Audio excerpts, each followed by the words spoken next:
Енді осы тойдың ортасына шығып жатыр, мен білмеймін. Бірақ біліп алайын, көріп алайын. Осы Аян мен Мереке бақытты болсын дегендер екі қолдарын жоғары қарай көтерсін шағайын. Бақытты болсын дегендер екі қолдарын жоғары қарай көтерсін. Көтерейік. Бақытсыз болсын дегендер түсіре салыңыздар. Ойбай, бір-екеу түсіре салған емес, аха. Көтерейік. Бақытты болсын дегендер қолдарыңыз көтеріп, Аян мен Мереке үшін бір қаттырақ шапалақ ұрып қояйық. Той құтты болсын. Енді осы тойға Айнұр әпкем шақырып отыр. Айнұр әпкем барлықтарыңыз білесіздер, барлықтарыңыз танисыздар. Қаншама мықты өнерпаздардың арасында мені қосқаныма шын жүректен қуаныштымын. Егер мен Тараз қаласында мықты тамада болғанда, осы тойды Нұржан сияқты мен басқаратын едім. Жоқ, мен мықты әзілкеш болған соң, осы тойға мені әзіл айтуға шақырып отыр ағайын. Ендеше өзімнің Айнұр әпкеге ұнайтын әзілімді сіздерге орындап берейін. Сіздер құлақ салып тыңдап отырсаңыздар, Құлақ салып тыңдап отырсаңыздар, Айнұр әпкемнің құрметіне бір шапалақ ұрып қойсаңыздар. Мен осы Тараз қаласында ғалыммын. Бізде Таразда ғалымдарға шапалақ ұрады. Басқа елдерде ұрмайды, ғалымдар сыйламайды.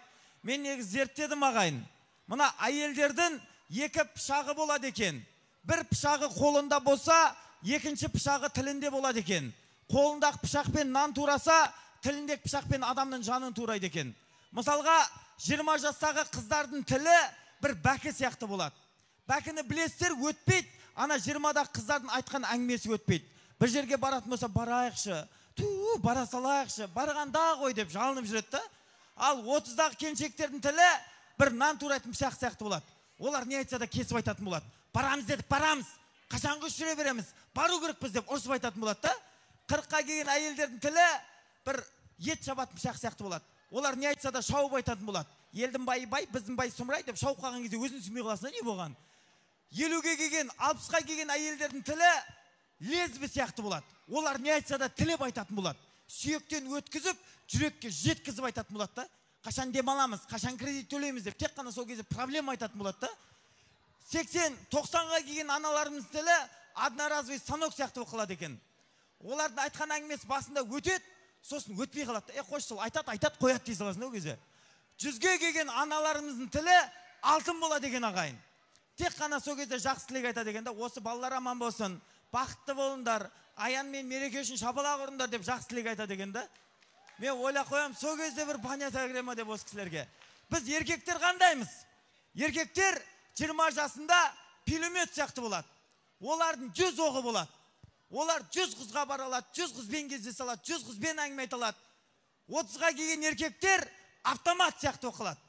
Ол кезде бір 30 оқтар болады. Ол кезде бір 30-ақ қызға бара алатын оқылады.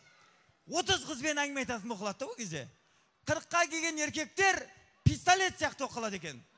Ол кезде бір багажнигінде 5-6 оғы болады.